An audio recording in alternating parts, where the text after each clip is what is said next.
you slowly become invisible to the world around you, but you become visible to yourself. And you become visible for all the things you have and not just the way you look. And I think that is the greatest blessing. You have hot flushes, but you also have this.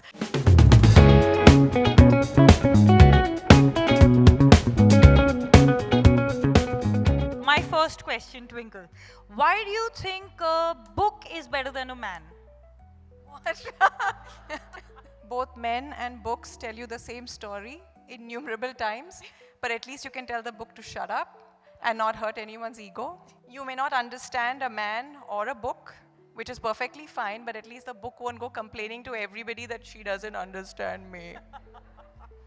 They both have jackets, but the book will not ask you 5 minutes before you're leaving for a party that can you iron my jacket, and I think that's the most important thing. With a book, I guess satisfaction guaranteed between the covers. Not really. I guess you haven't read many bad books. No, I'm sorry. Men and books are the same in that category. Actually, yeah. You can put the bad book down.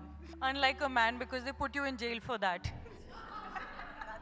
This is a quote from the book. I loved it because it's right up my alley, which is, humor is like a deodorant. You can live without it, but if you use it, you make life easier for everyone around you, including yourself. Now, these days we live in a world which is offended by jokes. Funnily enough, I think more comedians have FIRs on them than politicians. Like, how do you defend freedom of expression? What do you say about free speech? Again, I don't think I completely believe in free speech if it is demeaning or if I'm putting down somebody who's already, sort of under scrutiny. So I think comedy is about punching up, as you would know. People keep asking me, why do you write columns and you talk about the Prime Minister, and why don't you talk as much about Rahul Gandhi? If Rahul Gandhi was the Prime Minister, I'd be writing columns about him every week. So it depends upon who's up there and who you are reaching out to. This question is more for me, and I guess all the writers in the room and creative people. My permanent address is writer's block. So do you write every day? What's your writing process, and what do you do if you hit a writer's block? I write every day, and my process, at least for the columns, is very simple. I do my research, then I do some notes, and then earlier when I was younger, I would sit at my desk and wait for the muse to arrive. And if she was going to someone else, I would catch her and drag her back. Now I'm too old, my neck starts hurting. So I just keep walking, I'll walk the dog, I'll tend to my plants, and somehow all the connections then form. It's when you're not looking. My brightest idea came not when I was at my desk. I was pushing a sofa into place, my back went, but the brain worked. By the way, that deodorant coat, it's only because of my sister who's sitting there. So she's my first reader, and she is always criticizing me. And not just my work, but also she has told me at least 6 times that I need to use deodorant. So yeah. Okay, when I'm doing stand-up, it's funny because a lot of people around me, wherever I go, any gathering, either there's a bunch of them trying to give you WhatsApp jokes and say, use it in your show, or a bunch of them are just like, oh, I hope you don't feature us in your stand-up. Since you draw influences from your life, clearly in your columns, are people around you worried that they'll get caricatured? Or do people come and actually try and slide into your columns somehow?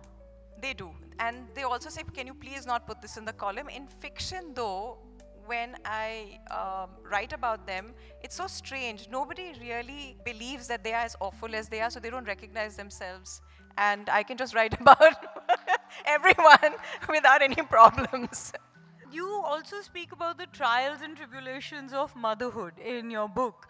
And I was curious because lately all my jokes, or a lot of them, are on my mother, because I guess that's the safest topic these days. Kyunki FIR wo karayengi to bail bhi wahi karayengi. I agree. Do you really feel that motherhood has changed between now and from the time of your mom? I think it's in the book as well. When I was young, a mother's job was very simple. You had to make sure that they had 2 rotis, they had 3 glasses of milk, they did their homework, and they oiled their hair and made 2 braids. That was it. If you could manage all that, your work was done. But today, motherhood is very different. You're like a psychologist, you're their trainer, you're the nutritionist, you're seeing how many carbs they're eating, how many vitamins they're having, you're their chef, you're an educator, and you are also, the most important thing, you're their screen monitor. How many hours they're on the screen? What are you doing? And you still have to make the hair along with that. I think our mothers had it much easier. Yeah, they just threw us into the, at the wolves, and then we either learned, we killed the wolves, or we became the wolves, but that was it. Ours, it's a tough one. It's an inevitable thing that happens to all of us. Tell me if you agree with me. Eventually, we all turn into our moms, no matter how hard we try. So I know my moment of realization was when my dog ripped up his brand new toy in under 10 seconds. And I remember muttering to him going, "Paise kya ped pe ugte hain?" And I was like, I sound like my mother. So have you had any moment of realization, or has this been a gradual process? No, I thought I'd never do the things that she does, but I realize I'm doing everything that she does. So my mother not only legally names us strange things, but to make it worse, she also then calls us stranger things. My sister, her name is Rinky, her pet name is Chinky, but my mother calls her Rinkola. She calls me David, Alfred, Emerald, Lady Diana, because I think luckily she thinks I look like Lady Diana. I don't. I look like Tom Cruise, which I think is basically a short middle-aged man. And then I realized that I'm doing the same thing. I'm calling my son Arlington, and he's looking at me horrified, and I'm calling my daughter some strange things, Noika. So I become my mother. I get called Geeta from Dangal. By your mother? No, just by people actually. My mother doesn't get a chance. I also get called Shubman Gill. Another favorite quote from the book. Oh, I love this one. With time, you do get more comfortable in your skin. But that's because the poor thing is also not as tight as it used to be. It's true, right? Which brings me to the question that are women really women's worst enemies? Because I think gravity is. Well, I'm not actually sure, because I think gravity is either someone who's very obsessive about you, which is why, he likes to drag down the parts that he loves the most, which is your breasts. And why, if he wasn't, then why isn't my pinky finger drooping, the part I don't care about? Why all the parts that I like? I don't think women are women's enemies. I don't believe that. I believe that there may be a few, but by and large, we are always cheering for each other. We're all here cheering for each other. And every woman that I've seen climbing up the ladder, the man will stand on the side and clap for her, but it's other women holding that ladder steady for her. It's her sisters and her mothers and her helpers and grandmas who are holding it so she can climb higher. So I think it's a sisterhood. I don't think that women are women's enemies at all.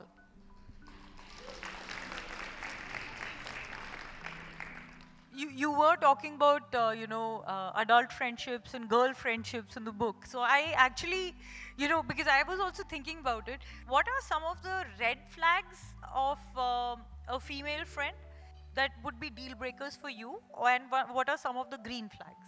When I was younger, there would be a lot of deal breakers. Now that I'm older, I don't judge people like that. I try to see, behind the words they're saying. I have a little more empathy as I'm getting older. It's also because my testosterone has dropped. It's 0. So I don't think I have any aggression left.